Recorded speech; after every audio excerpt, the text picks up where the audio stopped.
हमको क्वेश्चन दिया गया है कि कोई मैट्रिक्स है और उसका सम ऑफ डायगोनल एलिमेंट्स दिया गया है। तो सम ऑफ डायगोनल एलिमेंट्स दिया गया है और कुछ कहा नहीं गया है, तो मैं इसको प्रिंसिपल डायगोनल एलिमेंट मान के चल रहा हूँ। तो इसका मतलब मैं बोल सकता हूँ ट्रेस इक्वल टू -6। और अगर मैं आइगन वैल्यूज की बात करूँ तो इसमें 2 आइगन वैल्यूज होंगी क्योंकि 2x2 मैट्रिक्स है। ठीक है, λ1 इंटू λ2,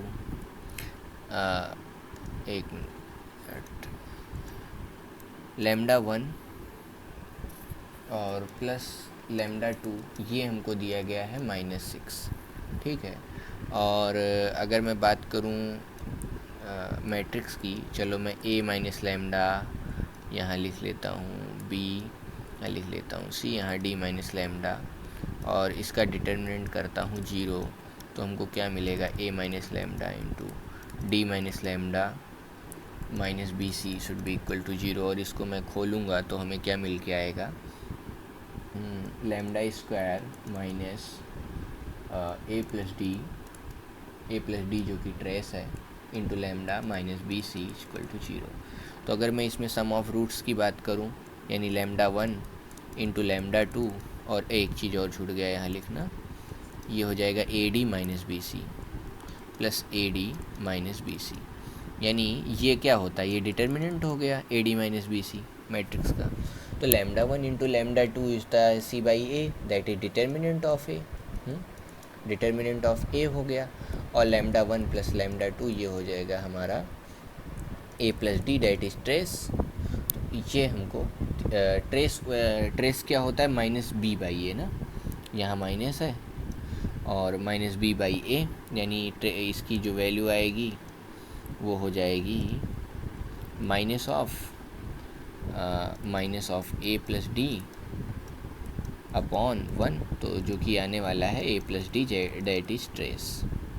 ठीक है, अब मैं अगर इधर बात करूं, अगर हमें λ1 प्लस λ2 इक्वल टू -6 दिया है, तो λ1 इंटू λ2 की मैक्सिमम वैल्यू क्या हो सकती है, ये हमसे पूछा गया है।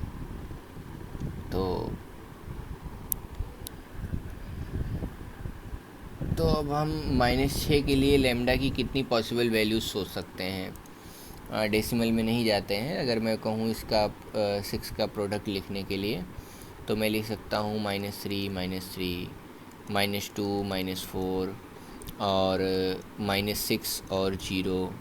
ठीक है, और -5 -1, और क्या लिख सकते हैं, 5 1 6 3 2, फिर एक आधी वैल्यू चलो 10 पॉइंट में ले लेते हैं, तो -4.5, और इसमें कितना ऐड कर दूँ, 1.5। ठीक है, तो इसको मैं बोलूँगा 4.5 को 9/2, 9/2, इसी को 9/2 और 3/2 भी बोल सकते हैं ना। तो अब मैं इन दोनों को मल्टीप्लाई करूँ, 3 3 जा 9 आएगा, इन दोनों को मल्टीप्लाई करूँ तो 8 आएगा, इन दोनों को करूँ 0, इन दोनों को करूँ तो 5, और इन दोनों को करूँ 9 3 27/2, दैट 27/4, दैट इज 4 6 24 और 3 6.3 के अप्रॉक्स आएगा। यानी जो सबसे मैक्सिमम वैल्यू मिलेगी जब ये 3 3 इक्वल होगा तभी मिलेगी।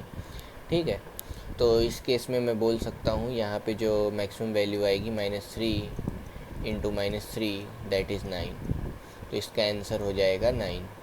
एक चीज़ और हम सोच सकते हैं, जीपी का एक रिलेशन होता है AM ग्रेटर देन GM। तो AM हमारा दिया गया है -6/2, दिस इज़ ग्रेटर देन और इक्वल टू GM होगा हमारा। GM अगर मैं बात करूँ डिटर्मिनेंट में, तो यहाँ पे अगर मैं इसका डिटर्मिनेंट निकालूंगा इस मैट्रिक्स का, जो कि अभी हमने एज्यूम किया था ABCD, तो इसका डिटर्मिनेंट ऑफ A क्या आएगा, AD माइनस BC आएगा। ठीक है, तो BC को अगर मैं 0 ले लेता हूँ तो AD को मैं बोलूँगा डिटर्मिनेंट है। ठीक है, और ट्रेस की वैल्यू A प्लस डी है। नेक्स्ट पेज पे लिखता हूँ इसको, AM ग्रेटर देन GM। तो अगर मैं बात करूँ AD माइनस BC, और BC को मैं कह देता हूँ 0 है, तो A प्लस डी हमको दिया है -6, और हमें पता है AM ग्रेटर देन और इक्वल टू GM, ये रिलेशन होता है। तो AM क्या हो जाएगा, A plus D by 2 -6/2, that is -3 is greater than और इक्वल टू AD। का रूट, ये होता है हमारा GM।